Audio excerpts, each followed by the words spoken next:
লোহাঙ্কের পোলাডারি টুপি লাগাইছে আমার কপালে নামাজের ডাক কিন্তু ব্যবসা করে কাফের এর মতো। আপনি বললেন না যে ওই যে ভাতের সাথে মিশিয়ে রং করে খায়, এটা আপনার ছেলেকে যদি আমরা কি করবেন এটা বলেন, আপনি কাজ করেন না আল্লাহর রাস্তায় মাপছেন। পরে মাপের বিষয় পরে আসবে, এই অল্প একটু দিয়েছি, এটা আপনার ছেলেকে যদি দিই আপনি খেতে দিতে অনুমতি দিবেন? এটা কেউ এভাবে খাবেন কিভাবে খাবে ভাতের সাথে? ওটা হচ্ছে পাকা না জর্দা, না না কাচি বেরে না, জর্দা অল্প পাকা, এক পা আধা পা এগুলো জর্দা পাকায় সব খায়।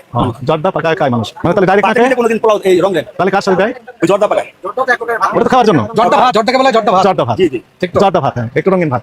তাহলে একবার আপনারা বলছেন টেক্সটাইল কালার, আবার বলছেন জর্দা ভাতের সাথে মিশিয়ে খাওয়ানো হয়, ডাইরেক্ট খাওয়া যাবে না। আপনারই আমি প্রোগ্রাম বহুত দিন দেখছি, দেখি আপনার আমি মহব্বত করি, ভালোবাসি। আচ্ছা, এক লাইনে আপনি বলেন তো। আপনি যেটা বলেন আমি সব স্বীকার করি। না, না, না, স্বীকার না, অবশ্যই স্বীকার ওনার আইন, ওনার দেখা কর্তব্য, ওনার যেটা ওনার সরকারি চাকরি করে আমি এখন বলি, শুনেন। এখন কি কর্তব্য ওইটা বলেন। এই লাইনে একটু আমরা আপনার কাছে ক্লিয়ারেন্স চাই, ওদিক হয়ে বলেন, ওনারা সবাই শুনুক। বলেন ওদিক হয়ে বলেন। সবাই তো শুনতে পারে। মনে করেন এটা আপনি বলেন জর্দা কালার, জি ভাতের সাথে মিশিয়ে খাওয়া হয়, জি। আপনি বলেন এটা ফুড গ্রেড না এটা টেক্সটাইল কালার? না ফুড গ্রেড আমি এটা বলিনি স্যার। তাহলে টেক্সটাইল কালার। থামেন, পরে বলেন, পরে বলেন। আপনার নাম কি? আপনি ওনার সাথে কি সম্পর্ক? আপনার পরে দ্বিতীয়বার আপনি জিজ্ঞেস করবো, বলবেন? হ্যাঁ, ঠিক আছে। আপনি বলেন এটা টেক্সটাইল কালার, কিন্তু জর্দা ওই ভাতের সাথে মিশিয়ে খাওয়া হয়, জি এটা নৈতিক হয়েছে না অনৈতিক হয়েছে? আইনের ভিত্তিতে পরে বলবো আমি। না এটা আমার ভুল হয়েছে।